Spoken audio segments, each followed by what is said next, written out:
Hello there, amazing people, amazing students, and all lovers of chemistry out there. I'm super excited to be here with you on this series that will begin with this video. And as you can see on the screen, we want to talk about the introduction into electrochemistry. My name is David, and all I do here is to take the mystery out of chemistry so Chemi can make history. We're going to be talking about all the essential components of this all-essential topic called electrochemistry before we move into the calculations of it. So I want you to sit back, relax, and enjoy every bit of what I have for you on this series because it's going to be a banger every step of the way.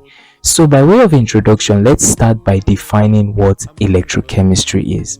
Now, before we even say anything, I want you to understand that electrochemistry is actually the combination of two words, electro and chemistry.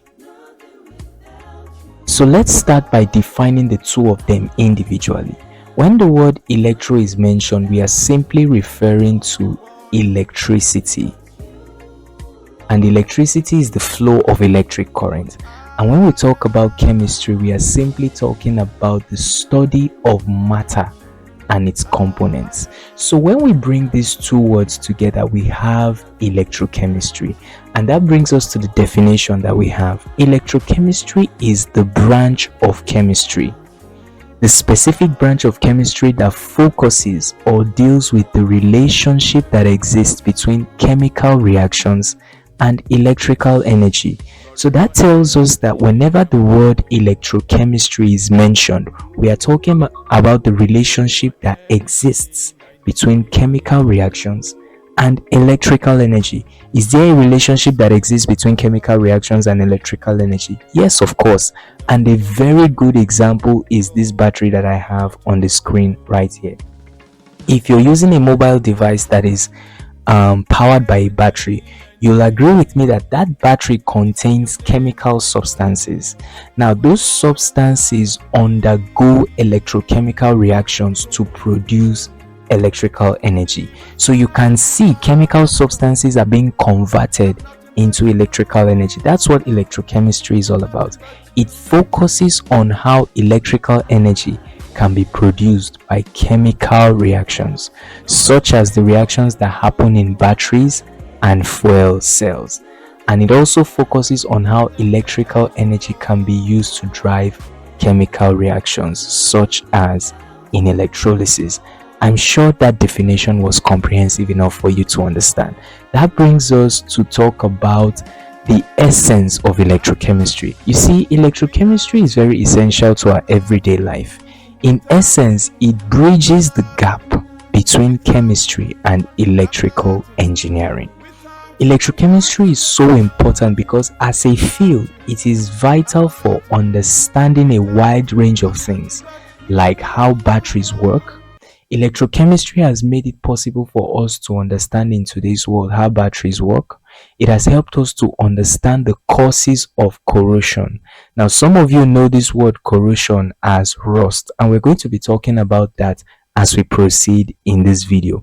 Electrochemistry also helps us understand industrial processes such as electroplating. We're going to be learning all about this as well in this video.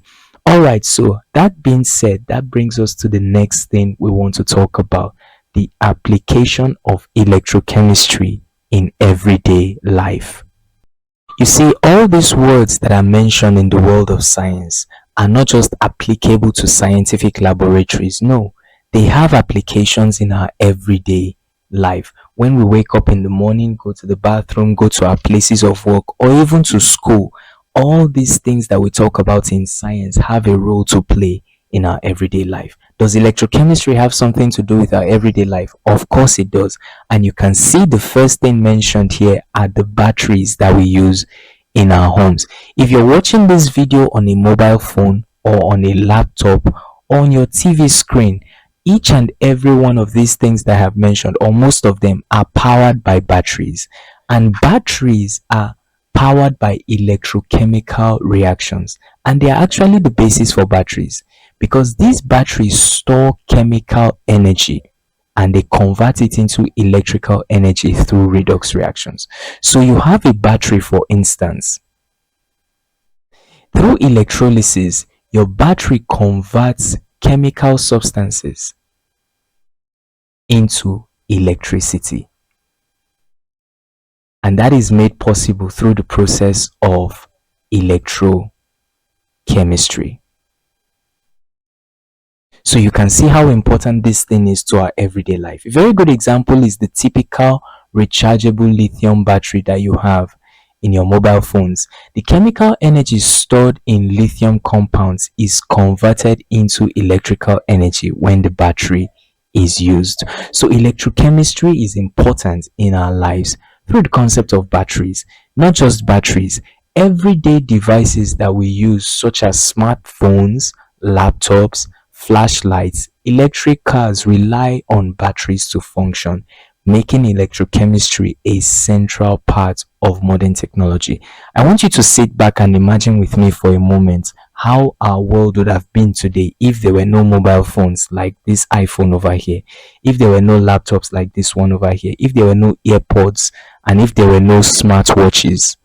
Life would have been a whole lot different. But thanks to electrochemistry and other things that chemistry has made available to us today, we have all these things to use thanks to chemistry. So that brings us to the next application of electrochemistry in everyday life. Now, let me start this section by saying, have you ever left a piece of metal out in the open for a long time? Maybe it was beaten by rain and exposed to the air.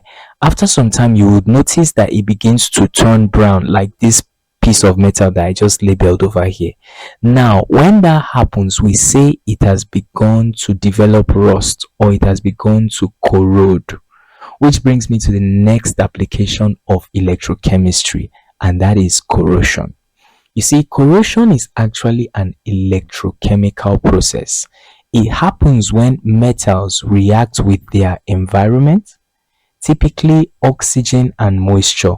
You see, oxygen there represents air, and moisture here represents water. Now, when metals are left in the open to react with air and water, what happens is that an electrochemical process begins, which ends up forming rust or corrosion. So electrochemistry is what made that possible. A very good example is this picture over here, and here is the explanation. Iron reacts with water and oxygen to form iron oxide. In chemistry, we call it iron oxide, but the layman calls it rust. But in chemistry, we call it iron oxide, and it weakens metallic materials. I'm sure you're finding this lesson interesting and engaging. If you are, please do well to like this video and subscribe to my YouTube channel so I can reach more people and do more good. Now, that brings us to another application of electrochemistry to our everyday life, and that is the application of electroplating. Now, what is electroplating? I'll define it very quickly. Electroplating is simply the process of coating a metal surface with a thin layer of another metal using an electrochemical process. What do we mean? Have you ever seen a building that is made with blocks, and then after a while they plaster it using cement, and then it looks as if that building was built with cement from start to finish? That is a very good example of what electroplating looks like. We have, let's say, a piece of metal, let's say aluminium. Let's say aluminium, like this car over here that is made of aluminium, and then we want to make the car look as if it was made with gold from start to finish. So what do? Through a process called electroplating, we just take a thin layer of gold and then cover all the aluminium with that thin layer of gold, so it looks as if that car was made with gold from start to finish. And that process is made possible through electrochemistry and the process of electroplating. You see, this process is essential in various industries, such as in electronics, jewelry making, and in the automotive manufacturing industries. I'm sure this has been interesting thus far. That brings me to one other application of electrochemistry in our daily lives, the application of fuel cells. What are fuel cells? Fuel cells are cells that generate electricity by using hydrogen or other fuels in electrochemical reactions. And they are similar to how a battery works, but with a continuous supply of reactants. Fuel cells are used in applications ranging from hydrogen powered vehicles to space missions. So, electrochemistry has a very wide range of its applications in our daily lives, from the mobile devices that we use to the fuel cells that power our cars, gadgets, and even shuttles that go to space. Now, that brings us to the next thing we want to talk about, the basics of electrochemistry: oxidation, reduction, and redox reaction. Let's get into it. So let's kick off by defining each term one after the other. Let's start with oxidation. You see, when the word oxidation is mentioned, oxidation is actually the process where a substance loses electrons. Now, I want you to think about electrons as bad friends, okay? When a bad friend leaves your life, it means that you now have more positive vibes, more positive energy. You no longer have negative energy hanging around you. Now, electrons are like that. When electrons leave a substance, that substance becomes more positively charged. And the process whereby electrons leave a substance is called oxidation. And that is why when oxidation occurs in a substance, its oxidation number increases. For example, if zinc loses 2 electrons, it means that its oxidation number will increase from 0. Over here, zinc has no charge. It will increase from 0 to +2. And then here are the 2 electrons that it lost. So oxidation is simply the process where a substance loses electrons. And when a substance loses electrons or undergoes oxidation, it becomes more positively charged because it is losing negatively charged electrons. Remember, I said think about electrons as bad friends, and when bad friends leave your life becomes more positive. I hope you understand what I just said. Now, a simple way to remember this is to use this phrase: Leo the lion says Jer. I'm using a lion here so that it can be very graphical and you can remember it. Leo here is actually an acronym, LEO, and it stands for loss of electrons. L stands for loss of, and then E stands for electrons, and then O stand for is oxidation. So LEO stands for loss of electrons is oxidation, and GER stands for gain of electrons is reduction, which brings us to the next thing that we want to define. We've defined oxidation. Now let's define reduction and see what it actually means. What is reduction? Now let me before we proceed to what reduction is, here is an example of the process of oxidation. You can see in the oxidation of zinc over here, zinc atom loses 2 electrons to form zinc ions. I actually gave that explanation in the previous slide, but it's over here, so let's go over it one more time. So 2 electrons are leaving this zinc atom over here. So these 2 electrons have left, and this 2 plus here shows that it has lost 2 electrons, and that is the process of oxidation. And here are the 2 electrons that have been lost. So when oxidation occurs, it means that electrons have been lost, and it means that oxidation number will increase.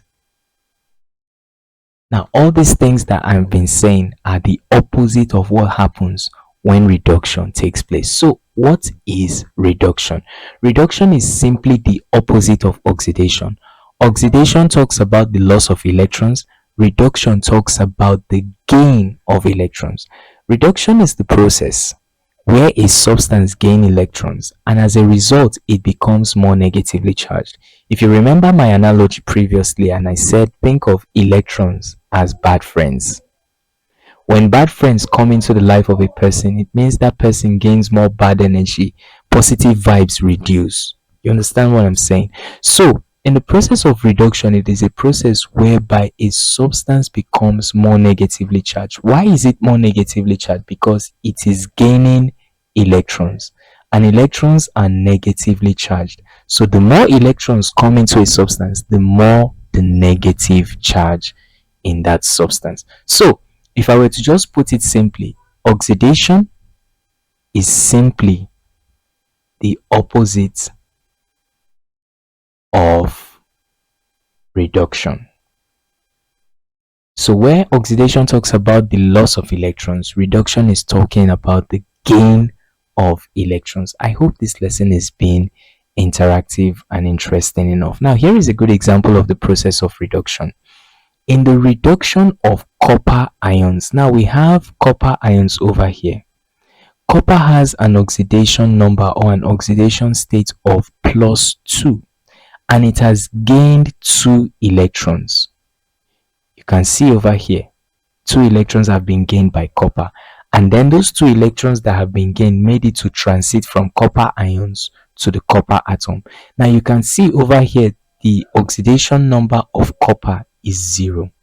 So it means that it has gone from +2, the oxidation number, all the way to 0. Now when something goes from +2 to 0, do we say it has increased or it has reduced? Of course we say it has reduced. That is why we say reduction is the process whereby a substance gains electrons. I hope you're following this lesson very closely. Now that brings us to the concept of joining the two together. We have talked about what oxidation is, and we have also talked about what reduction is. Now let's join the two of them together. Now before saying anything, I want you to understand at this point that redox is simply the combination of two words, RED and OX. You see, RED over here stands for reduction, and OX here stands for oxidation. Now if I were to define this thing in a way that you would understand and not forget, I would simply say a redox reaction is a reaction whereby both oxidation and reduction are happening at the same time. It's just like when you go to a POS stand, maybe to withdraw some cash. The moment you give the POS attendant your ATM card, and then they put it into the machine and then they make their deposit, the moment you are being debited, they are being credited, because the money that is leaving your ATM card is entering their own account. I'm sure you are understanding. In the same way, a redox reaction is a reaction whereby oxidation and reduction are happening at the same time, because once one substance is losing electron in a redox reaction, another substance is gaining that electrons that has been lost. So that's what redox reactions is all about. In a redox reaction, one substance is oxidized, it loses electrons, and another substance is reduced, it gains electrons.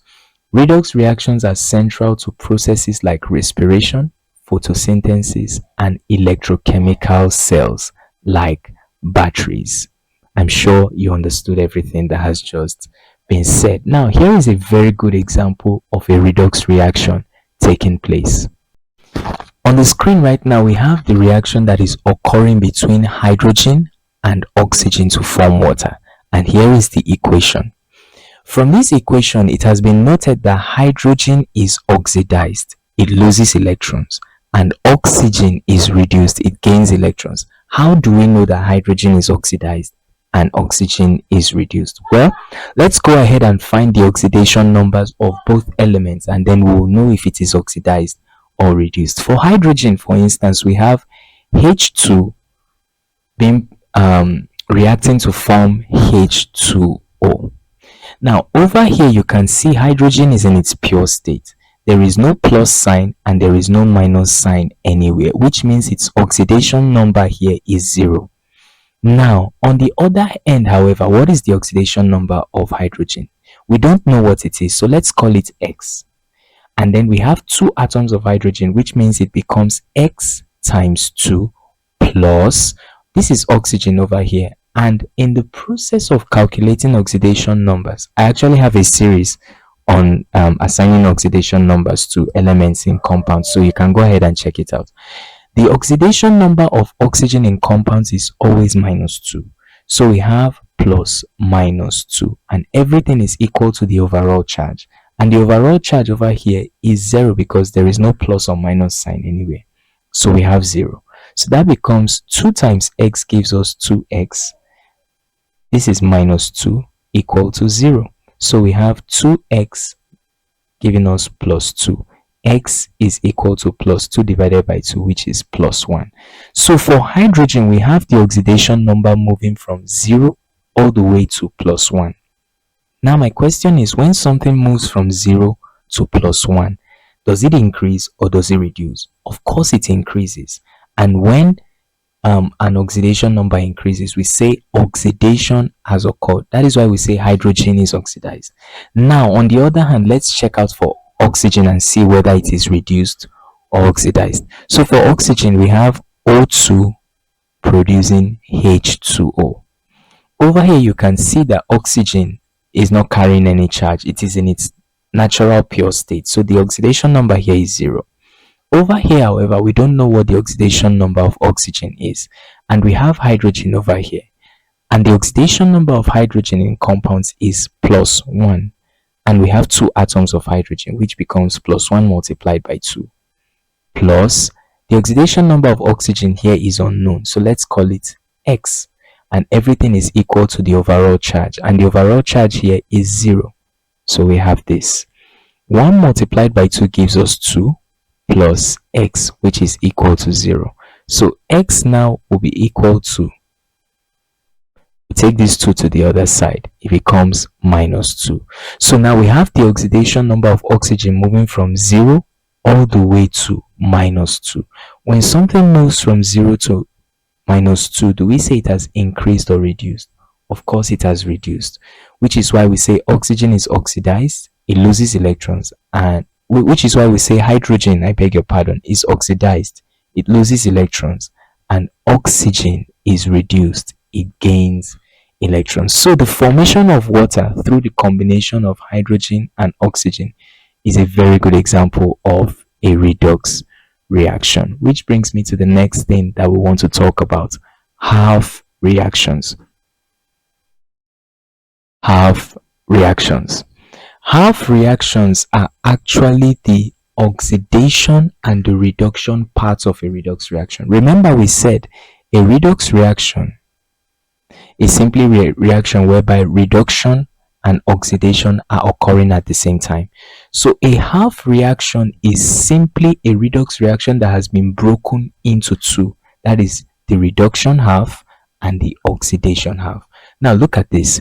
Redox reactions can be split into half reactions, one for oxidation and one for reduction.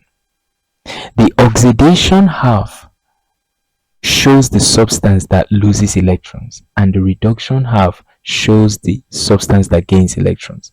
Now for that equation that I have of hydrogen combining with water to form, hydrogen combining with oxygen to form water, which is H2O. If I were to break this into the half reactions, the oxidation half and the reduction half, remember hydrogen is being oxidized, so I would say the oxidation half will look like this. We have hydrogen giving us H2O, and then the reduction half will look like this: oxygen, which is O2, giving us H2O. So that's a very good example of how a redox reaction can be split into the oxidation half and the reduction half. Now here is a very good example. Earlier on in this video, we talked about how zinc, loses electrons, and then copper ions gain electrons. Over here you can see the reaction between zinc and copper ions. In the oxidation half, we see zinc losing 2 electrons, and those 2 electrons that have been lost in this case are gained by copper ions. So when one substance is losing electrons, another substance is gaining the electrons that have been lost, which is why redox reactions are such a fun and a joy to study. Now these half reactions occur at the same time or simultaneously in electrochemical cells. like in a galvanic cell or a battery. And we're going to talk about that in more videos that are to come in this series. This is just an introductory video for the process of electrochemistry. So that brings us to the part where we talk about the key takeaways. Electrochemistry is crucial in modern technology, including batteries, corrosion prevention, and electroplating. We talked about all those processes. Oxidation and reduction are reactions that are the foundation of electrochemical processes. Oxidation involves the loss of electrons, and reduction involves the gain of electrons. Redox reactions always occur together, and understanding them is essential for grasping how electrochemical cells work, how corrosion happens, and how energy is stored and transferred. At this point, I want to say thank you for sticking around with me till the end of this video. If you did, I want to say a very big thank you. Engaging with you on this channel means the world to me.